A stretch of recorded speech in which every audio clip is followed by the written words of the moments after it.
내가 여호와를 항상 내 앞에 모심이여 그가 나의 오른쪽에 계심으로 내가 흔들리지 아니하리로다. 이러므로 나의 마음이 기쁘고 나의 영도 즐거워하며 내 육체도 안전히 살리니 이는 주께서 내 영혼을 스올에 버리지 아니하시며 주의 거룩한 자를 멸망시키지 않으실 것임이니이다. 주께서 생명의 길을 내게 보이시리니 주의 앞에는 충만한 기쁨이 있고 주의 오른쪽에는 영원한 즐거움이 있나이다. 아멘. 마태복음 28장입니다. 시작. 안식일이 다 지나고 안식 후 첫날이 되려는 새벽에 막달라 마리아와 다른 마리아가 무덤을 보려고 갔더니 큰 지진이 나며 주의 천사가 하늘로부터 내려와 돌을 굴려내고 그 위에 앉았는데 그 형상이 번개 같고 그 옷은 눈같이 희거늘 지키던 자들이 그를 무서워하여 떨며 죽은 사람과 같이 되었더라. 천사가 여자들에게 말하여 이르되 너희는 무서워하지 말라. 십자가에 못 박히신 예수를 너희가 찾는 줄을 내가 아노라. 그가 여기 계시지 않고 그가 말씀하시던 대로 살아나셨느니라. 와서 그가 누우셨던 곳을 보라. 또 빨리 가서 그의 제자들에게 이르되 그가 죽은 자 가운데서 살아나셨고 너희보다 먼저 갈릴리로 가시나니 거기서 너희가 배우리라 하라. 보라, 내가 너희에게 일렀느니라 하거늘 그 여자들이 무서움과 큰 기쁨으로 빨리 무덤을 떠나 제자들에게 알리려고 다름질할세 예수께서 그들을 만나 이르시되 평안하냐 하시거늘 여자들이 나아가 그 발을 붙잡고 경배하니 이에 예수께서 이르시되 무서워하지 말라. 가서 내 형제들에게 갈릴리로 가라 하라. 거기서 나를 보리라 하시니라. 아멘. 부활의 주님으로 인해서 여러분 안에도 생명의 역사가 일어나기를 원하고 또 막혔던 것, 무너졌던 것, 또 상실했던 것 다 회복되는 역사가 주 안에서 이루어지기를 축복합니다. 우리가 말씀의 예언과 또 성취에 대해서 계속해서 말씀을 받고 있기 때문에 예수님의 탄생이 예고가 되었고 성취가 됨, 또 예수님의 십자가의 순환도 예고가 되고 성취가 됨을 보게 됐습니다. 또 오늘은 예수님께서 부활하신 것에 대한 예고된 말씀과 함께 그 말씀이 우리 안에서 성취되고 있는 예수 그리스도의 부활의 날을 기념하며 예배하고 있는 여러분 안에 주의 은혜가 충만하게 임하기를 축복합니다. 사실 부활이라고 하는 것에 대해서 우리가 믿음으로 받기는 어쩌면 쉽지 않은 일이기도 합니다. 특히 우리는 그래도 믿음이라는 것 때문에 부활이라고 하는 표현이 익숙하게 들려져 왔고 또 별 의심 없이 지나고 있습니다만 세상이라고 표현할 수 있는 밖의 사람들은 어떻게 죽은 자가 부활할 수 있겠느냐라고 하는 부활의 문제를 그렇게 받아들이려고 하고 있지 않지요. 어쩌면 창조하셨다라고 하는 하나님의 창조보다도 믿기 어려운 것이 부활일 수 있습니다. 그러나 우리 안에 하나님께서 믿음을 주시고 또 부활에 대한 산 소망을 갖게 하시고 부활하신 주님으로 인해서 우리 안에 생명으로 살아갈 수 있게 하심에 감사를 드립니다. 오늘 예수 그리스도의 부활은 사실로 규정되어 있고 또 성경이 증거하기도 하고요. 또 믿음으로 살아가는 여러분들의 신앙 속에서 부활하신 주님을 만나는 은혜의 체험들이 있기 때문에 여러분들이 경험하고 있는 주님에 대해서 부활의 주에 대해서 부정할 일이 없습니다. 다만 그럼에도 불구하고 성경에서 예수님과 부활에 관련해서 논쟁을 벌이고 있었던 사두개인들과의 이야기를 조금 언급하고 그리고 또 시편을 통해서 예고된 부활의 말씀과 또 성취된 말씀을 마태복음 28장에서 함께 나누기를 원합니다. 예수님께서 말씀을 가르치시고 또 병든 자들을 고치시고 그분의 사역이 점점 확장되어져 가게 되지요. 그리고 이제 마침내 예루살렘에 입성함을 통해서 십자가를 지셔야 되는 마지막 사명이 예수님에게 남아 있습니다. 그것은 죽음이라고 하는 것이 분명히 준비됐다라고 표현할 만큼 예고된 상황임에도 불구하고 예수님은 예루살렘에 입성해서 성전부터 정리를 해 나가고 있어요. 성전에서 장사하는 사람들을 내고 그리고 만민이 기도하는 집이라고 하는 새로운 또 한 번의 선언을 해주게 되는 것을 보게 되죠. 그리고 또 무화과 나무에게서 열매를 얻기를 원했지만 무화과철이 아니라고 기록되어 있음에도 불구하고 무화과의 열매를 원하셨던 예수님, 그런데 무화과에게서 열매를 얻지 못하고 있는 것 때문에 그 나무를 저주하게 되고 나무가 하루아침에 말라 죽게 된 모습을 보여주었습니다. 그래서 지난 일주일 동안의 밤기도회를 통해서 여러분에게 드렸던 말씀 속에서는 우리가 어느 때든 주님이 원하시는 그때에 열매로 보일 수 있어야 한다라고 하는 또 다른 의미의 무화과 나무의 모습을 보기도 했습니다. 그리고 또 그러한 가운데 우리가 말만 무성하고 그냥 보여지기식보다는 진실로의 열매가 우리 안에 있어야 되겠다는 거죠. 그 열매가 여러분의 인생 속에 나타날 수 있게 되기를 바랍니다. 이러한 사역들을 감당해 나가는 속에 사두개인들이 예수님에게 와서 부활에 대한 말씀을 하게 돼요. 그런데 이들이 예수님에게 와서 부활을 말하고자 했던 것은 선한 의도 내지는 정말 부활이 있는 것이 사실인가를 알아보기 위함이 아니라 부활이 없다라고 하는 것을 명확하게 하기 위해서 그들이 예수님에게로 나온 겁니다. 사두개인, 사두개 후예들입니다. 이들은 말씀을 연구하는 사람들이었고 말씀 중심으로 살아가는 사람들이었는데, 그런데 이들이 구약의 전체 하나님의 말씀을 다 받아들인 것이 아니라 그들은 모세의 율법만을 하나님의 말씀으로 받아들이게 돼요. 거기에 대한 이유를 다 설명할 수는 없지만 대략적인 건 이겁니다. 구약의 전체적인 내용 속에서는 천사도 있고 영도 있고 그리고 또 부활도 있는 부분을 말씀해주고 있는데, 그런데 이들이 구약 전체를 믿다 보면 자기들의 기득권에 적지 않은 어려움을 겪게 돼요. 왜냐하면 이들은 하나님의 말씀대로 살아가지 못하다 보니까 하나님의 말씀대로 살지 못함을 통해 영의 죽음이 경험될 수도 있다는 거고, 그리고 천사들에 의해서 되어지는 어떤 사건들이 있게 되는데 그러한 부분들을 받아들이기를 원치 않았던 겁니다. 그래서 결국은 이들이 모세 오경만을 믿고 따르다 보니까 결국 부활이라고 하는 것을 모세 오경에서는 찾아낼 수가 없는 거죠. 그래서 그들은 없다라고 전제하는 속에서 예수님에게 말씀하는 거예요. 그게 뭡니까? 한 집에 7 형제가 있는데, 그런데 마지가 큰 아들이 결혼을 했어요. 그런데 자식을 낳지 못하고 죽습니다. 그러면 율법에 의하면 동생이 형수와 다시 결혼을 해서 후사를 잇게 하는 제도가 있었습니다.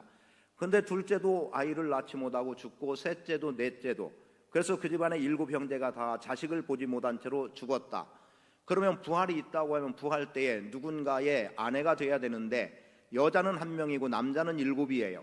그러면 이 여자는 누구의 아내가 될 것이냐라고 하는 문제를 가지고 예수님께 나왔을 때 예수님은 너희가 성경도 하나님의 능력도 알지 못하고 오해했다는 말씀으로 부활이 있음에 대해서 증명해주고 있습니다. 그게 뭐냐면 모세 오경에는 부활이 없다고 생각했던 사두개인들인데 너희가 알고 있는 대로 너희가 가지고 연구하는 그 말씀에 보면 출애굽기 3장 15절 말씀 속에 여호와 하나님을 일컬어서 이렇게 말씀하고 있지요.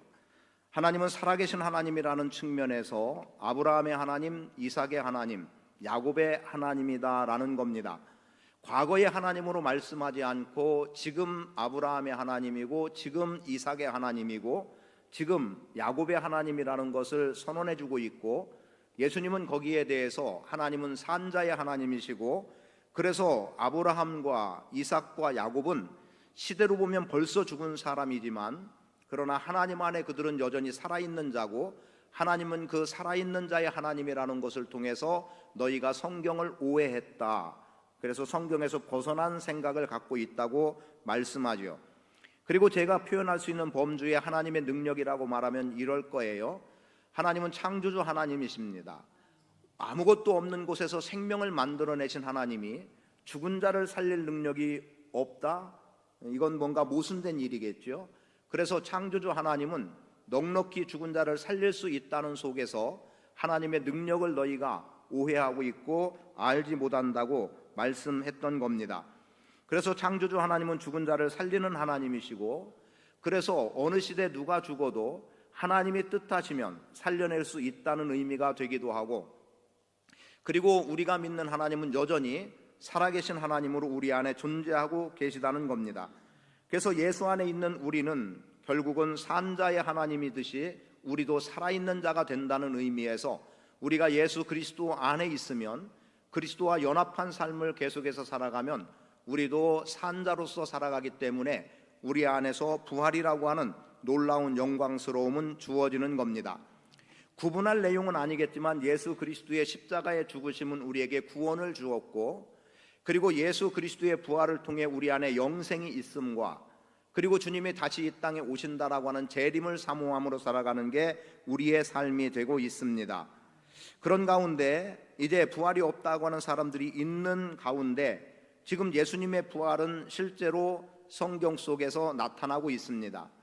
이 내용은 어디로부터 보면 되냐면, 예수님께서 십자가에 달려 죽으시게 되고, 그리고 아리마대 사람 요셉이 예수님의 시체를 달라고 해서 빌라도에게 달라고 요청하고 자기가 파두었던 새 무덤에 예수님을 장사한 내용을 보면 됩니다.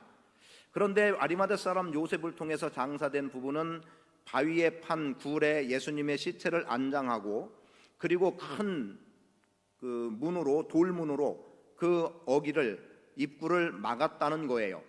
그런데 그 다음 날 대제사장들과 바리새인들이 빌라도에게 가서 이러한 이야기를 합니다. 어제 조금 제가 각색하는 거예요. 어제 십자가에 달아 죽였던 그 예수, 아리마대 사람 요셉의 무덤에 지금 장사된 가운데 있는데 그가 살아서 했던 말이 있지 않냐, 우리는 그것을 기억한다. 그게 뭐냐면 죽음을 당한 후에 사흘 후에 다시 살아날 것에 대해서 예수님이 말씀하셨던 거죠. 그래서 이들이 그 말을 생각하고, 혹시 살아난다고 했으니 지금 예수의 시체를 훔쳐다가 감추어 놓고, 그리고 빈 무덤을 보이면서 예수가 부활했다고 살아났다고 이야기하지 않겠냐, 그렇게 된다면 오히려 소동이 더 일어날 수 있으니 오늘 경비병을 좀 보내서 그 돌의 입구를 경비하게 하고 철저하게 관리하도록 하면 좋겠다는 제안을 하게 되죠.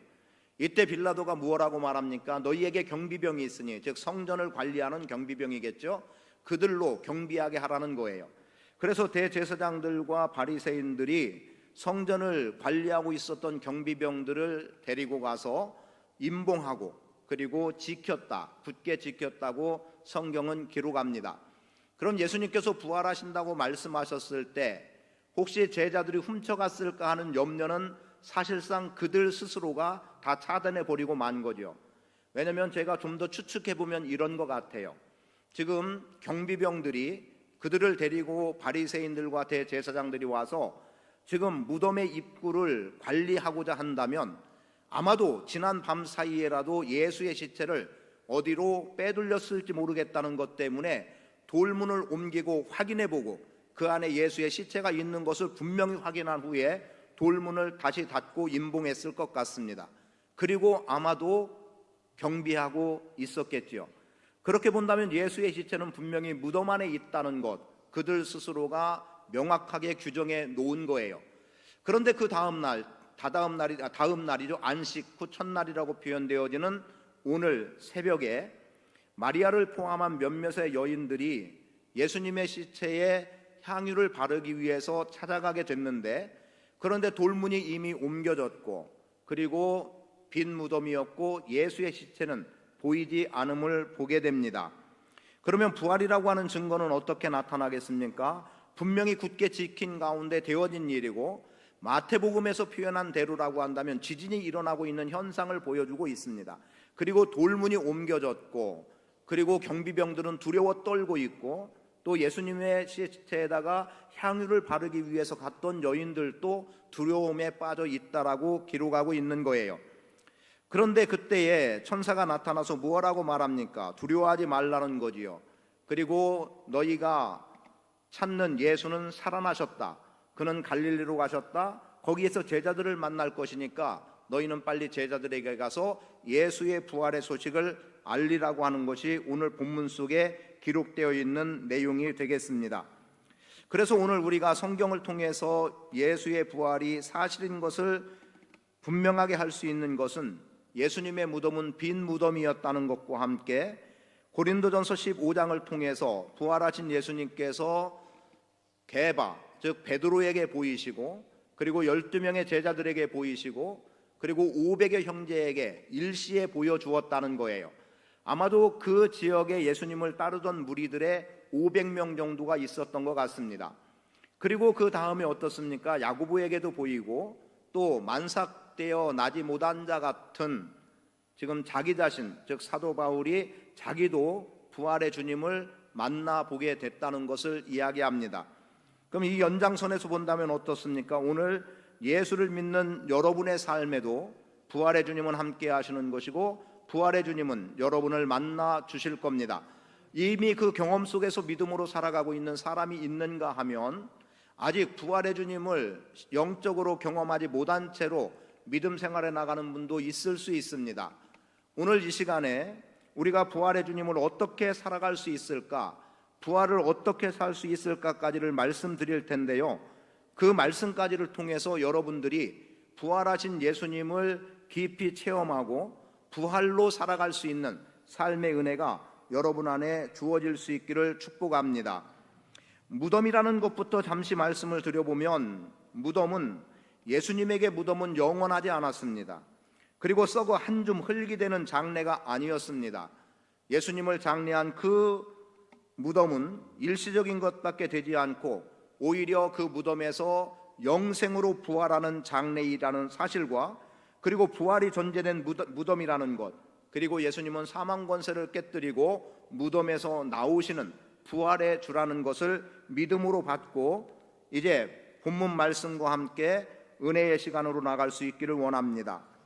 먼저 다윗을 보도록 하겠습니다. 왜냐하면 예언적인 것부터 보기 위해서인데요, 성경에서는 구약에서도 부활과 관련한 몇몇 내용들이 기록이 된 가운데, 먼저는 예수님께서 사두개인들과 변론한 속에서 출애굽기 3장에서 나는 아브라함의 하나님, 이삭의 하나님, 야곱의 하나님이다, 나는 산자의 하나님이라고 하는 그 내용 다음에 보기 원하는 바는 다윗을 통해서 부활을 이야기해주고 있는 내용입니다. 그게 바로 시편 16편에 기록이 되어 있습니다.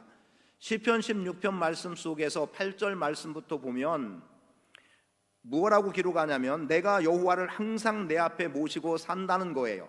다윗의 고백입니다.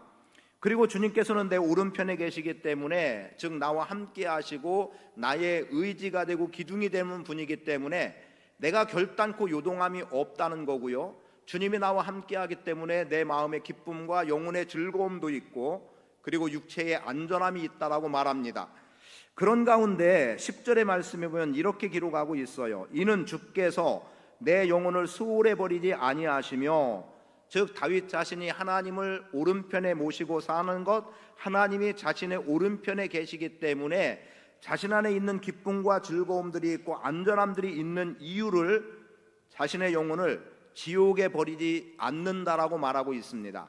그럼 여기서도 지옥이 있다는 것 알겠죠?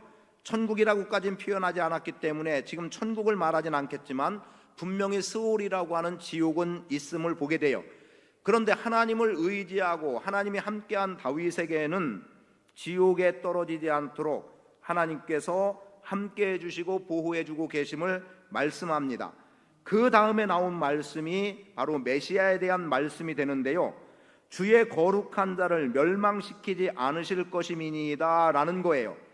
여기서 주의 거룩한 자라고 하는 것은 내가 주님 앞에 거룩하니 나라고 말할 수도 있지만, 주의 거룩한 자로 표현되어지는 이 내용은 다윗은 예수님이 자기의 후손으로 오고 있음에도 불구하고 예수님에 대해서 나의 주라고 말하고 있습니다. 그럴 때 지금 본문에서 말하고 있는 주의 거룩한 자를 멸망시키지 않는다라고 하는 것은 메시아, 그리스도로 오시는 메시아에 대해서 멸망시키지 않는다, 우리말 성경에서는 썩어지지 않게 한다는 거예요. 그러니까 예수님을 메시아로 그리스도로 보는 관점에서 왜 이것이 부활과 연결이 되고 있냐면, 예수님의 육신은 썩어지지 않겠다는 겁니다. 썩게 하지 않겠다는 거예요. 자, 그럼 죽어서 무덤에 안장됐어요. 그러면 얼마 지나지 않아서 당연히 썩게 되는데, 썩지 않음을 이야기함으로 인해서 예수님은 영원한 생명을 소유하고 영원한 생명을 살아가는 분이라고 하는 것을 명확하게 이야기를 해주고 있는 겁니다. 그런 가운데 이 말씀이 부활을 예언하는 말씀이 되는 거고요. 그리고 이사야 26장 19절 말씀에도 보면 죽은 자들이 일어나는 걸 말씀하고 있어요. 이 부분은 가능하면 다음 주에 다시 한번 언급해 드리겠습니다만, 죽은 자의 부활을 성경은 이미 말씀하고 있다는 거죠. 예수님 전에 그러한 말씀을 통해서 예수님의 부활이 현실로 다가오고 있고, 예수님의 부활을 믿을 만한 부활이라고 하는 것, 사실이라는 것을 우리에게 명확하게 이야기해 주고 있는 겁니다. 그래서 다윗을 통해서 부활을 말씀하고 있는 것은 주의 거룩한 분께서 썩지 아니하실 것이다 라는 거예요. 주의 거룩한 분으로 우리말 성경은 번역하고 있어요. 그러니까 다윗 자신을 지칭하는 게 아니라는 거죠. 그래서 주의 거룩한 분 메시아 그리스도를 하나님께서는 썩지 않게 할 것이다. 그래서 그분은 죽었다가 부활하고 그 부활을 통해 영원한 생명으로 들어가고 있음을 분명하게 말씀하고 있습니다. 두 번째는 베드로를 볼 수 있어야 됩니다. 베드로는 무리들에게 하나님의 말씀을, 소위 사도행전 2장은 오순절 성령 강림과 함께 교회가 생겨지고, 그리고 무리들에게 복음의 말씀을 전하게 돼요. 그때 하루에 3,000명이나 믿는 사람들이 있다는 내용으로 볼 때에 많은 사람들이 운집해서 베드로의 설교를 듣게 되는 거죠. 그런데 베드로의 설교의 주된 내용은 뭐냐면, 하나님께서 살리신 그 예수를 너희가 죽였다. 단적으로 말하면 이 얘기입니다. 너희가 죽인 예수를 하나님이 살리셨다. 하나님이 살린 이 예수, 너희가 죽인 예수다. 이걸 이야기하고 있는데요, 이렇게 기록합니다. 간략하게 정리합니다. 이스라엘 사람들이여, 이 말을 들어보십시오. 여러분이 아는 바와 같이 나사렛 예수는 하나님께서 그를 통해 여러분 가운데서 베푸신 능력들과 기사들과 표적들로 여러분에게 증언하신 분입니다. 이 예수는 하나님께서 정하신 뜻과 미리 아심을 따라 내주셨고, 여러분은 법 없는 사람들의 손을 빌려 그분을 십자가에 못 박아 죽였습니다. 그러나 하나님께서는 죽음의 고통에서 풀어 그분을 살리셨습니다. 왜냐하면 그분은 죽음에 사로잡혀 있을 수 없었기 때문입니다. 이게 사도행전 2장의 베드로의 설교의 핵심의 내용이었습니다. 그러니까 지금 베드로가 말하고 있는 것은, 너희들이 법 없는 자를 통해서, 즉 이방 사람들, 로마 병정들을 통해서 죽인 이 예수는 하나님이 살린 예수다라는 것을 보여주고 있고, 그분의 부활이 사실이고 명확한 것을 말해주고 있는 거예요. 그래서 죽음에 여전히 매여 있는 예수로 보지 않고 풀어내서 살린 예수가 지금 우리 안에 역사하고 계시는 예수님인 것을 분명하게 말해주고 있습니다. 그리고 베드로는요, 이렇게 말을 합니다.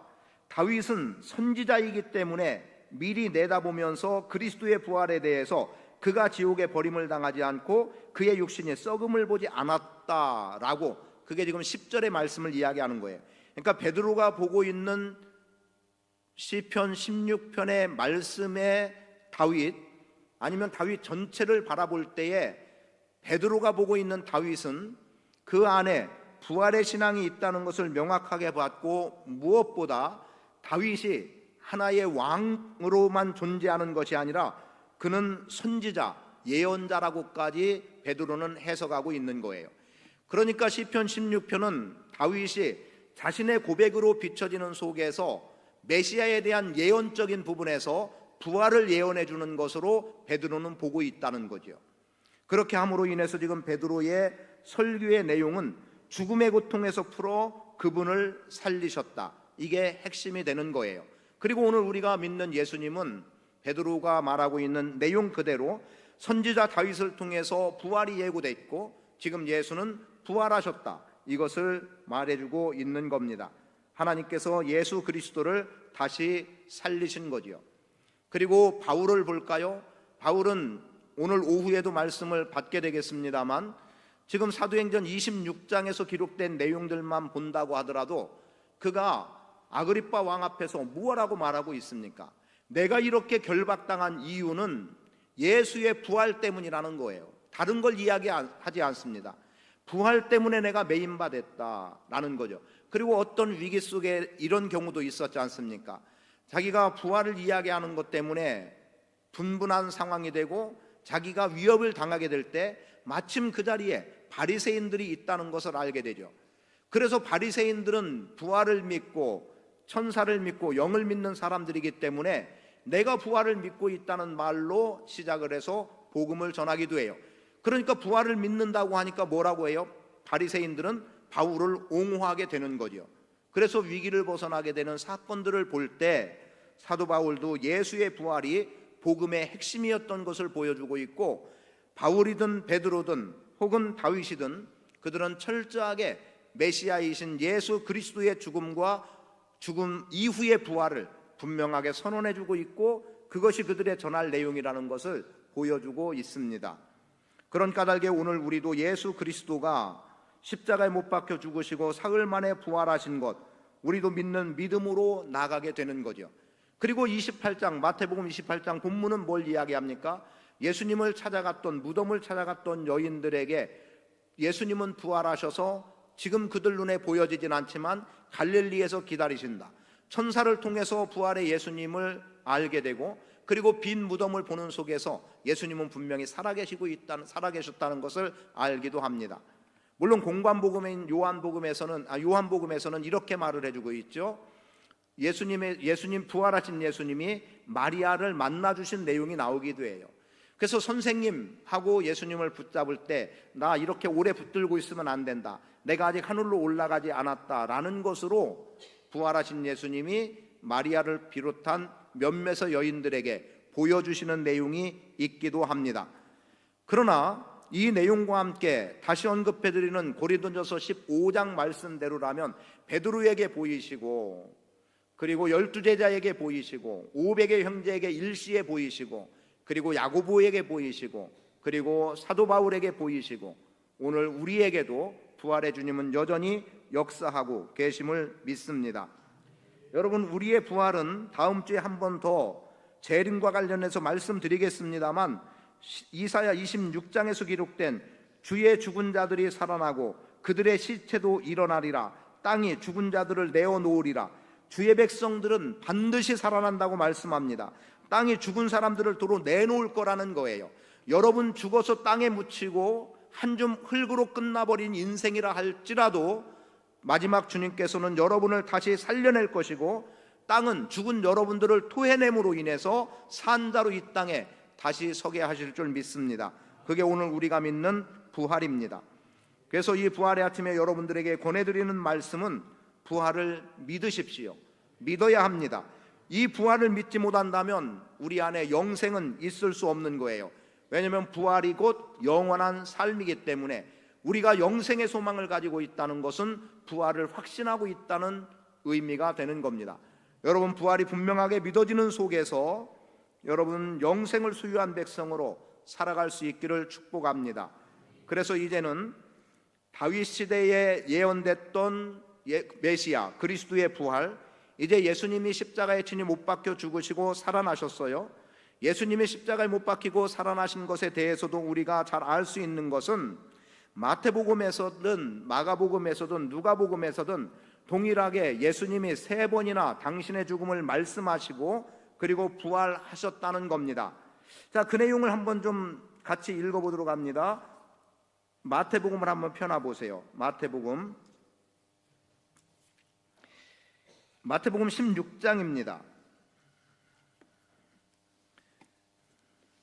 마태복음 16장에 가면 예수님께서 사람들이 나를 누구냐라고 하는 물음으로부터 시작되는 내용 속에 교회를 세우신다고 말씀하고 있고, 비로소 예수님께서 21절에서 이렇게 말씀합니다.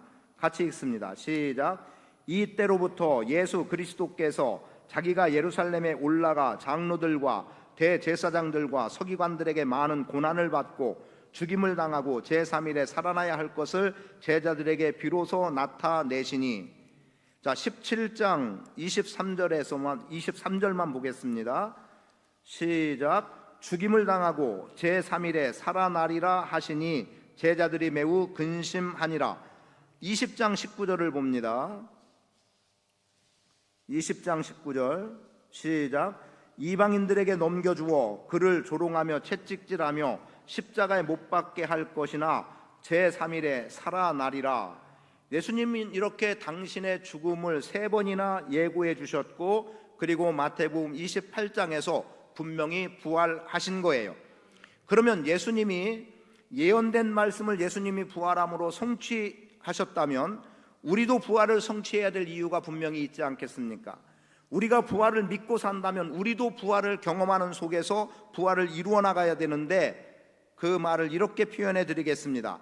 여러분, 부활을 살아야 합니다. 옆에 분들에게 말씀하세요. 부활을 살아내자. 자, 무슨 말인가 하면 중요성의 순서 없이 말씀을 드려보면, 먼저 부활과 관련해서 사도 바울이 고백하고 있는 내용 하나가 있습니다. 고린도전서 15장 31절에서 나는 날마다 죽는다는 거죠. 사도 바울이 왜 나는 날마다 죽는다고 말하고 있을까라는 거예요. 그는 부활의 삶을 살기 때문에 이런 말을 할 수 있었던 겁니다. 무슨 이야기냐면, 다른 내용까지를 포함해 보면 자기는 선을 행하고자 하지만 마음으로는 그런데 정작 선이 나타나지 않더라는 거죠. 죄를 지으려고 하지 않는데 죄를 짓게 되더라는 거예요. 그래서 그것이 자기를 고통하게 하는 이유 중에 하나가 되는데, 그것을 오늘 십자가에 못 박아 죽게 하는 죽음을 선택할 때 바울은 다음 날이라고 표현하겠습니다. 사는 역사가 일어나는 거예요. 오늘 죄와 함께 내가 죽어질 때, 십자가에 나를 못 박을 때 결국 나는 다시 산다는 거죠. 그렇게 말할 수 있었던 이유는 그에게 부활이 분명하게 있기 때문에 내가 오늘 죽어짐으로 다시 산다는 것을 말해주고 있는 겁니다. 우리가 가장 많이 표현하는 표현으로는 죄에 대하여 죽고 의에 대하여 사는 삶이라고 말할 수 있습니다. 그럼 나는 날마다 죽는다는 속에서 부활을 살아가는 우리에게 필요한 것은 회개입니다. 죄로부터 돌이키는, 또는 옛사람이라고 표현하는 옛사람으로부터 돌이키는, 아니면 지금 세상의 죄의 유혹이라고 불려지는 그 유혹과 함께 우리가 보통 말하는 세상의 관점 혹은 사단의 세력들에 의해서 우리가 넘어지는 것들에 대해서 우리는 반드시 회개할 필요가 있는 거예요. 그래서 부활을 살아가는 우리에게 있어서는 회개의 삶이 요구되어지고 있고, 날마다 회개하는 삶을 산다는 것은 부활을 살아가는 겁니다. 물론 지금 언급하는 회개는 굳이 구분해서 말한다면 일상 속에서 지어지는 죄의 문제에 대해서 철저하게 뉘우치고 돌이키고 새로운 삶의 방향으로 우리를 전환시켜 나간다는 겁니다. 그리고 여기에 더한 의미가 하나 있는데, 그게 뭐냐면 침례입니다. 영적 침례라고 표현하면 더 좋을 듯 싶어서 굳이 여기에서 침례는 영적 침례를 말하겠습니다. 오늘 오후에도 침례식이 있는데요, 오늘 오후에 갖는 침례식은 의식에 의한 침례식입니다. 우리의 몸이 물속에 잠겨짐으로 인해서 죄에 대해서는 죽고, 즉 주님과 함께 죄에서 죽고 물에서 올라오시면서 이제 의로운 자로 새롭게 살아가게 되는 예수의 부활을 경험하는 의미로서 의식을 갖게 됩니다. 그러면 오늘 우리가 일상을 살아감에 있어서 여러분, 이런 의식을 갖고 혹시 살아가 봅니까? 나는 날마다 침례를 받는다. 무슨 뜬금없는 소리냐고 이야기하실 수 있겠는데, 뭐냐면 내가 날마다 침례 받는다는 말은 사도 바울이 나는 날마다 죽는다는 말과 동일한 거예요. 침례 뭡니까? 물에 잠기면서 옛사람에게 죽어지는 거예요. 그리고 물 위로 올라오면서 부활입니다. 죽음과 부활을 동시에 말해주고 있는 거예요.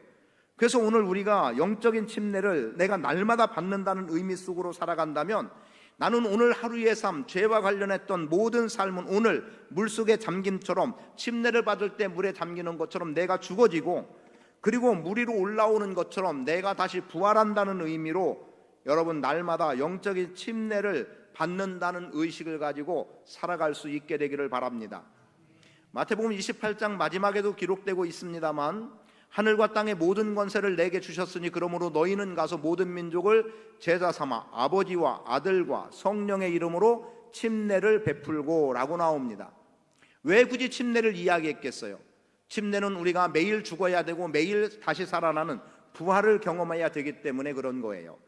그래서 날마다의 삶에서 우리가 부활을 성취해 나가게 된다면, 부활을 살아나가야 된다면 사도 바울이 나는 날마다 죽는다고 말한 것처럼 오늘 우리가 날마다 영적 침례를 받는 그 의식 속에 살아가는 삶이 필요한 겁니다. 부활의 삶이 된다는 거죠. 그것을 기념하라는 거예요. 주의 만찬도 주님과의 연합을 이야기하는데, 주의 만찬은 엄밀히 말하면 어디까지입니까? 예수님의 죽으심까지예요. 이것은 내 몸이다, 이것은 내 피다라고 말씀하신 것은 십자가에서 찢기시고 흘리신 당신의 몸과 피를 의미합니다. 그러면 주의 만찬을 통해서는 주의 죽으심을 기념한다면 침례를 통해서는 부활을 기념하는 겁니다. 물론 침례는 유례적인 단회적인 것으로 끝나기 때문에 더 이상의 육체를 물에 잠그는 침례는 없기 때문에 제가 굳이 없는 표현이지만 영적이라는 표현을 쓴 거예요. 그러니까 영적으로 여러분은 날마다 침례를 받는, 즉 사도 바울이 나는 날마다 죽노라고 말한 죄에 대해서는 죽어짐과 의에 대해서는 새롭게 살아나는 삶의 방향 전환이 여러분 안에 날마다 있게 되기를 축복합니다. 그게 오늘 우리가 성취해 나가는 부활이에요. 우리를 통해서 이루어 나가는 예언된 말씀이 이루어지는 일이 되는 겁니다.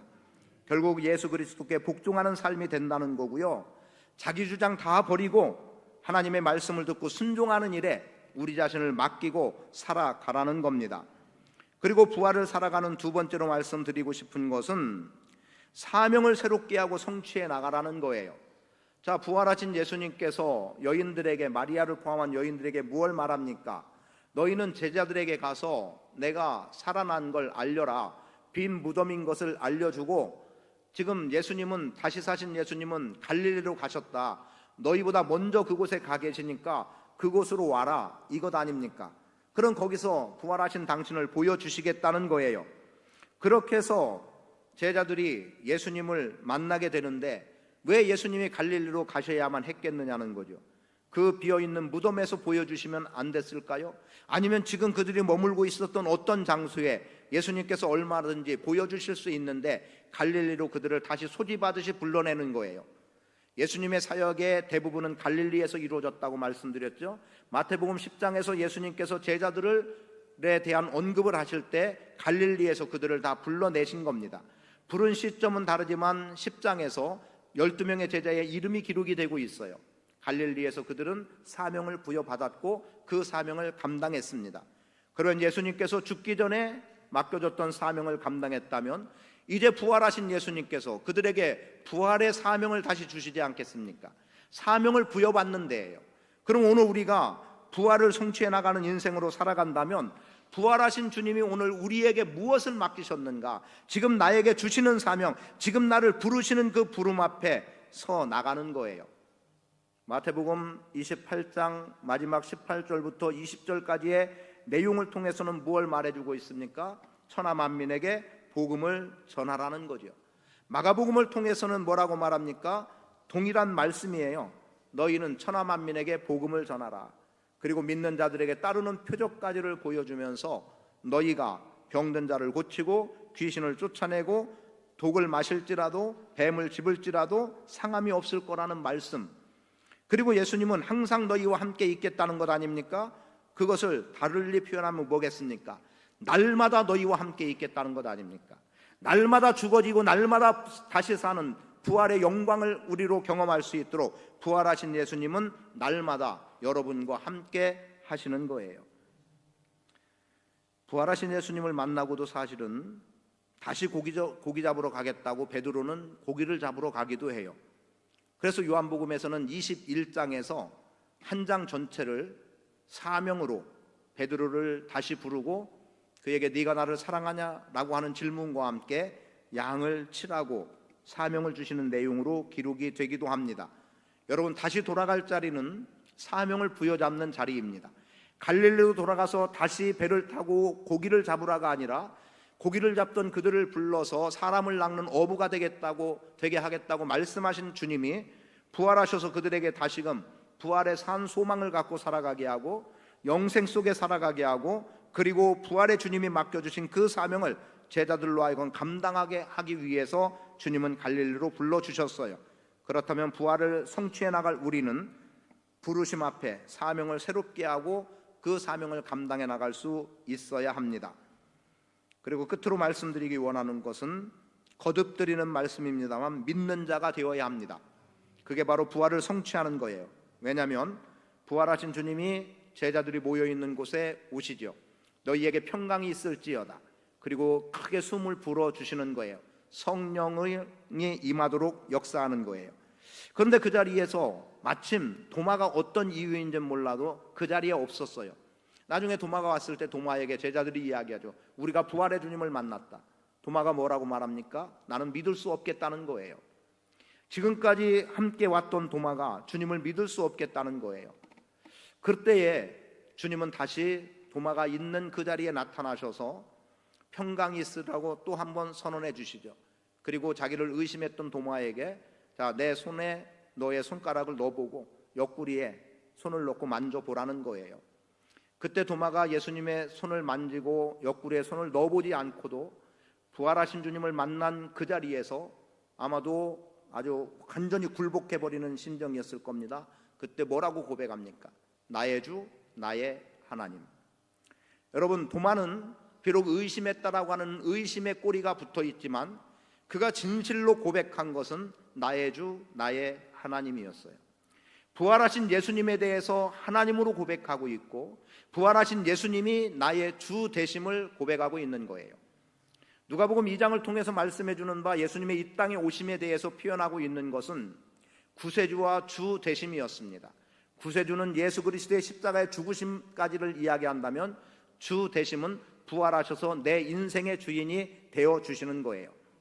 여러분, 도마가 나의 주 나의 하나님이라고 고백한 것, 그리고 예수님은 그러한 도마에게 믿는 자가 되라 말씀하셨거든요. 오늘 여러분 믿는 자가 되십시오. 의심 없이 믿는 자 되십시오. 물론 의심스럽고 궁금하고 이해가 안 되면 하나님 앞에 철저하게 엎드리고 기도하고 성경 읽고 그리고 성령께서 깨우쳐 주시도록 간구하세요. 그럼 주님이 만나 주시는 것으로 여러분들이 이해 못할 영역을 반드시 이해하게 하고 경험하게 하고 그래서 부활의 사람으로 살아가게 하실 줄 믿습니다. 부활의 삶, 육신의 정욕, 안목의 정욕, 이생의 자랑, 이기적인 삶을 다 털어버리는 거예요. 세상 즐거움 다 포기하는 겁니다. 그리고 주님 따르는 믿는 자가 되는 겁니다. 여러분, 믿는 자가 된다는 것, 하던 일에서 멈추고 주님께로 돌아서라는 겁니다. 세상 바쁨 좀 내려놓으면 좋겠고요. 예배의 자리에 나오지 못할 만큼 세상에 바쁠 일이 뭐가 있겠습니까?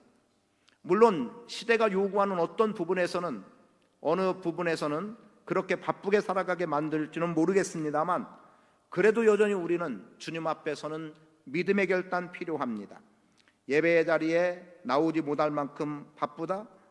세상 그렇게 바쁘게 산다고 해서 우리에게 더 얻어지는 게 있다면 얼마나 있을까요? 여러분, 영생 포기하지 마세요. 부활 포기하지 마세요.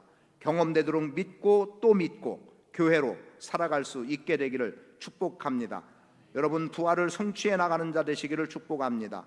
날마다의 삶의 회개와 영적 침례를 여러분들이 날마다 받고 있다는 의식으로 살아갈 수 있기를 바라고 내게 주어진 사명이 무엇인가를 인식하고 그 사명을 감당해 나가기 위해서 힘쓰는 삶을 살아갈 수 있기를 축복합니다. 그리고 이 사명과 관계된 것은 다음 주 재림과 관계된 부분에서 다시 한번 조금 더 함께 나누도록 하겠습니다. 옆에 분들 축복합니다. 부활로 삽시다. 부활을 살아갑시다. 그 은혜 속에 사시는 복 있는 성도 되시기를 축복합니다.